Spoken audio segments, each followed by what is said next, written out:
Olá, Clube dos 10! Se você é fã de histórias macabras, prepare-se, porque hoje temos um relato assustador e real que vai fazer seu coração disparar. Antes de começarmos, já deixa seu like e compartilhe o vídeo com seus amigos para que mais pessoas possam sentir esse arrepio na espinha. Vamos nessa?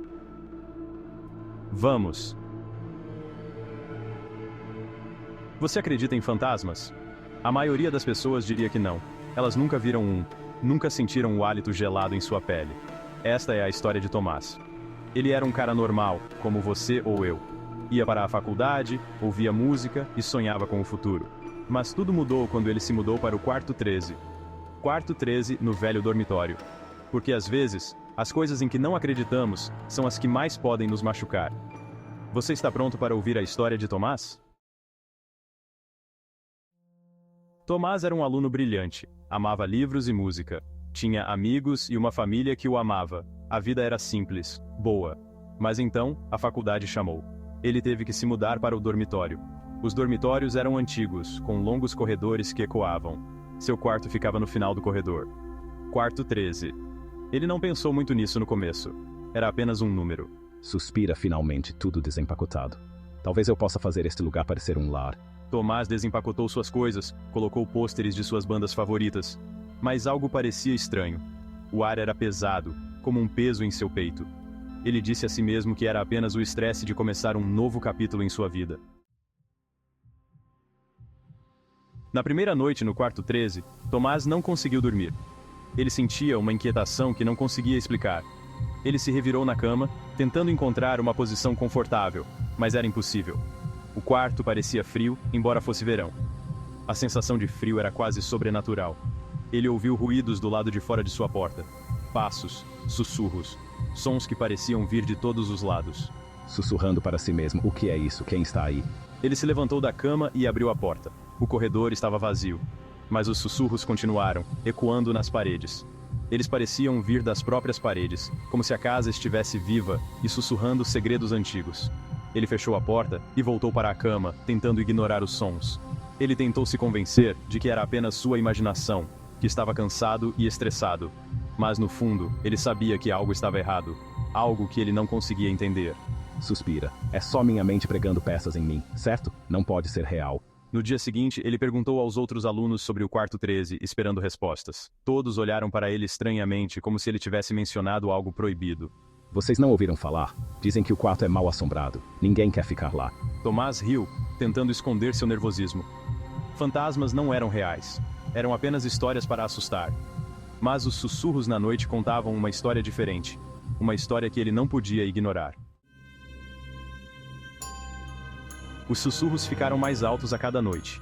Eles foram acompanhados por outros sons. Arranhões nas paredes. Batidas no armário. Tomás sentia um arrepio na espinha cada vez que ouvia esses sons. Ele sabia que algo estava errado, mas não conseguia entender o que era. Tomás tentou ignorá-los. Ele tentou se concentrar em seus estudos. Mas era impossível. Ele estava constantemente cansado.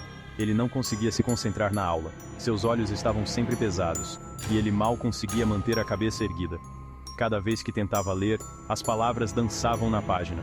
Seus amigos perceberam que algo estava errado.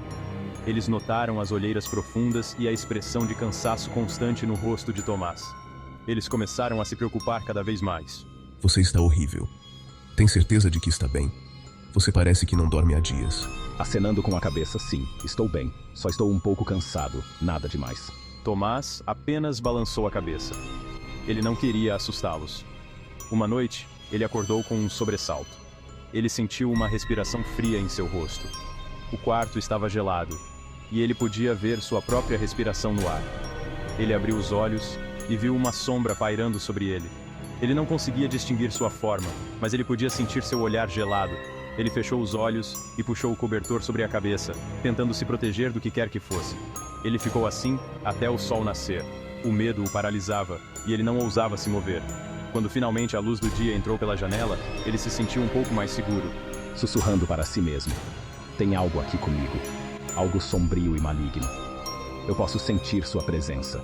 Ele sabia então que não estava sozinho no quarto 13. Algo mais estava lá com ele. Algo sombrio e maligno. A presença era inegável, e Tomás sabia que precisava descobrir o que estava acontecendo antes que fosse tarde demais. Tomás não aguentava mais.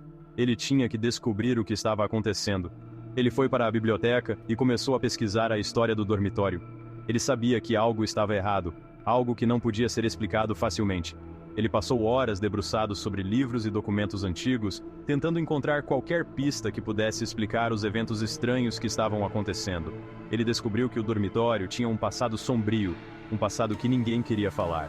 Ele já havia sido um hospital, um lugar onde muitas vidas foram perdidas. Muitos pacientes morreram dentro de suas paredes, suas almas pareciam estar presas ali. Um paciente, um jovem chamado Samuel, morreu no quarto 13. Ele havia enlouquecido por alguma força desconhecida. Ele arranhava as paredes e gritava a noite toda, exatamente como você está passando. A história de Samuel era aterrorizante. As enfermeiras disseram que ele estava possuído, que algo maligno havia tomado conta dele. O sangue de Tomás gelou. Poderia Samuel ser o único assombrando seu quarto? Ele estava preso lá, incapaz de encontrar paz? A ideia era assustadora. Tomás sentiu um arrepio na espinha. Ele sabia que tinha que fazer alguma coisa. Ele não podia simplesmente ignorar isso. A presença de Samuel era forte demais para ser ignorada. Ele tinha que ajudar Samuel. Ele precisava descobrir como libertar a alma atormentada do jovem. A notícia da pesquisa de Tomás se espalhou pelo dormitório.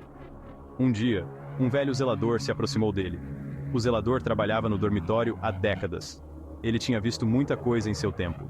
Você precisa sair daquele quarto. Não é seguro. Estou tentando descobrir sobre Samuel. Tomás contou ao zelador sobre Samuel. O rosto do zelador empalideceu. Dizem que ele ainda está lá, preso, irritado. Ele quer se vingar dos vivos. Não tente ajudá-lo. Você só vai piorar as coisas. O zelador olhou para Tomás, seus olhos cheios de preocupação. Mas Tomás estava determinado. Ele não podia abandonar Samuel. Ele tinha que ajudá-lo a encontrar a paz. Ele ignorou o aviso do zelador. Ele pensou que sabia mais. Ele pensou que poderia controlar a situação. Ele estava errado. Tomás decidiu fazer uma sessão espírita. Ele queria contatar Samuel, se comunicar com ele. Ele reuniu alguns de seus amigos no quarto 13. Eles se sentaram em círculo no chão. Eles acenderam velas e deram as mãos. Tomás fechou os olhos e se concentrou. Ele chamou por Samuel. No início, nada aconteceu. Então as velas piscaram. O quarto ficou frio. O ar crepitava de energia. Um zumbido baixo encheu o ar, ficando mais alto, mais insistente. Os estudantes estavam apavorados. Eles queriam parar. Não podemos parar agora. Temos que alcançá-lo. Mas Tomás os incentivou. Ele tinha que alcançar Samuel. De repente, o quarto mergulhou na escuridão. As velas foram apagadas. Um vento frio soprou pela sala. Os estudantes gritaram. Tomás sentiu uma dor aguda na cabeça. Ele abriu os olhos. Ele não podia acreditar no que estava vendo. De pé no meio do círculo estava uma figura. Era Samuel. Seus olhos brilhavam em vermelho na escuridão. Seu rosto estava contorcido de raiva. Os estudantes se encolheram de medo. Você não deveria ter feito isso. Ele estava paralisado de terror. Você me acordou. Samuel sibilou. Sua voz era um grunhido gutural. O quarto ficou mais frio. O ar tornou-se denso e pesado, difícil de respirar. Os estudantes começaram a chorar. Eles imploraram por misericórdia. Mas Samuel não estava interessado em misericórdia. Samuel investiu contra um dos alunos, com as mãos estendidas. O aluno gritou quando o aperto gelado de Samuel fechou em sua garganta. Tomás sabia que tinha que fazer alguma coisa. Ele tinha que parar Samuel. Mas o que ele poderia fazer? Ele era apenas uma pessoa contra um espírito vingativo. Deixe-os em paz! Tomás gritou. Sua voz estava cheia de medo, mas também com um estranho senso de responsabilidade. Ele havia causado isso a eles. Ele tinha que protegê-los. Samuel voltou seus olhos brilhantes para Tomás. Você pensa que pode me controlar? Você não é nada além de um fracote. Samuel jogou o aluno de lado como uma boneca de pano. Ele avançou sobre Tomás, seus olhos brilhando de ódio. Tomás sentiu uma onda de adrenalina. Ele sabia que não podia lutar fisicamente contra Samuel. Ele tinha que usar sua inteligência. Ele tinha que encontrar uma maneira de derrotá-lo. Tomás se lembrou da pesquisa que havia feito.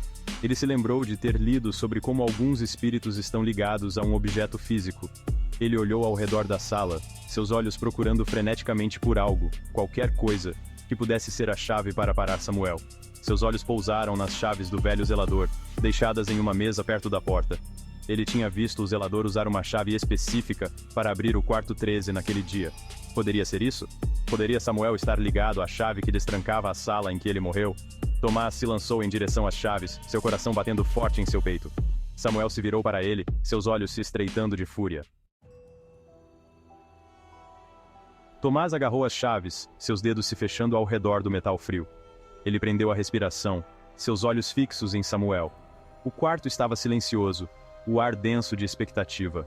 O único som era a batida frenética do coração de Tomás. O que acontece depois? Tomás encontra forças para banir Samuel? Ou o quarto 13 faz outra vítima? A resposta, meus amigos, está nas sombras. As sombras que espreitam na borda de nossa visão. As sombras que sussurram de coisas invisíveis, coisas inaudíveis. Se você ousar se aventurar mais, se você deseja mais contos de terror e suspense, inscreva-se agora e mergulhe mais fundo na escuridão. Compartilhe suas próprias histórias, pois a noite é longa e as sombras estão sempre ouvindo. Curta e compartilhe e não esqueça de olhar embaixo da cama.